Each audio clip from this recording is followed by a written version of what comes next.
we've got hatchets and we're hacking apart this dead pig, which led to the screaming and crying.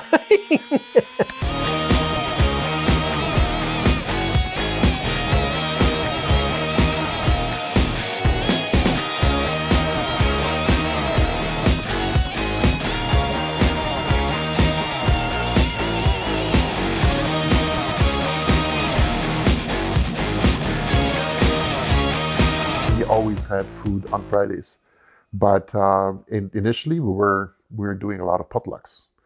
Then we had too many people, so we started ordering lunch, and then each person in the company every Friday they had a responsibility of ordering lunch from a restaurant, and they could choose what lunch it was, but they had to organize it, and they were bringing in and sort of organizing lunch. So I remember once it was Brendan's turn, and so we went. I actually helped him out, and we went to Costco, and we bought those rotisserie chickens, which were the probably the most amount of meal for the bag, right? It was something like $6 or $7. The thing was, they were so big that that people had to share. So you had to find a partner to share a chicken during Fridays.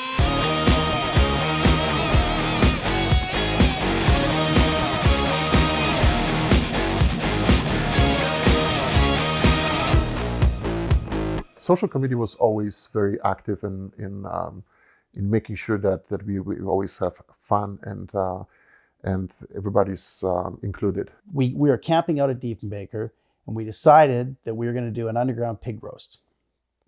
Allan Wolinski had gotten the pig, and we dug a pit. And so the idea is you build a fire at the bottom of this pit, and it turns into charcoal, and then you can wrap the pig up in burlap sacks. And you can put the pig on top of the charcoal, and then you bury the pig, and then you dig it up the next day, and the pig's cooked, and you eat it. So we prepared the pit with fire and charcoals. We wrapped the pig in a burlap cloth and dropped it in a pit, put on top of charcoals, covered it up with tarp, and the pig was supposed to be roasting entire day. Until 7 o'clock. So at 7 o'clock at night, we uncovered the pit. The pig was barely warm. It was completely raw. He didn't cook at all. And it was just raw and jiggly, and kids were screaming and crying and running. And then it didn't help, because the only way to deal with the pig at that point was to carve it up and barbecue it over a hot barbecue. And we didn't have the tools to do that, so we've got hatchets and we're hacking apart this dead pig, which led to the screaming and crying and pandemonium. But I think at 10 o'clock finally we ate. The meat was pretty good because it was smoked really good. You know, we mostly got people fed. Most families got fed, but it was crazy. The next time we did the pig roast, we brought ourselves a pull-along trailer where we could cook the pig on a spit, and it was cooked and it was good. So we've had some pretty crazy campouts.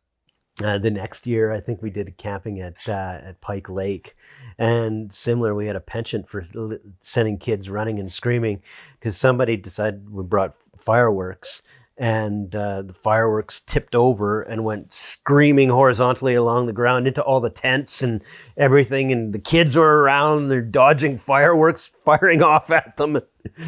But we had lots of fun. You know, we had lots of events. And as we grew right here at this house, you know, we had our pool party, we had winter and summer solstice parties, and we had all kinds of events. And I look back at those fondly.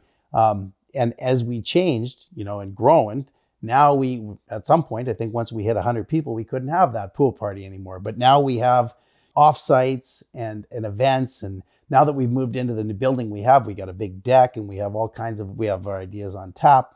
But the social committee that we put together now really is amazing. I mean, they take care of all kinds of different events, and they make sure that everybody's involved. And so it's so important that we maintain that. And it's much, as you grow from small to big, you know, it changes.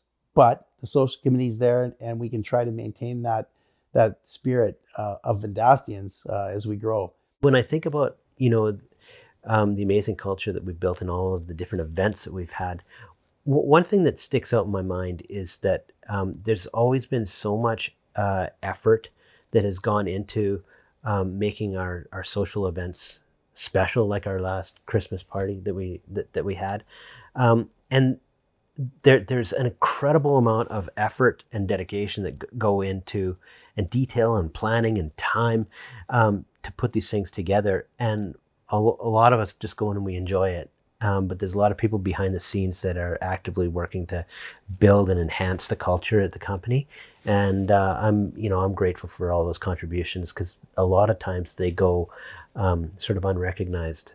But creating an amazing culture, it doesn't just happen. You have to work at it.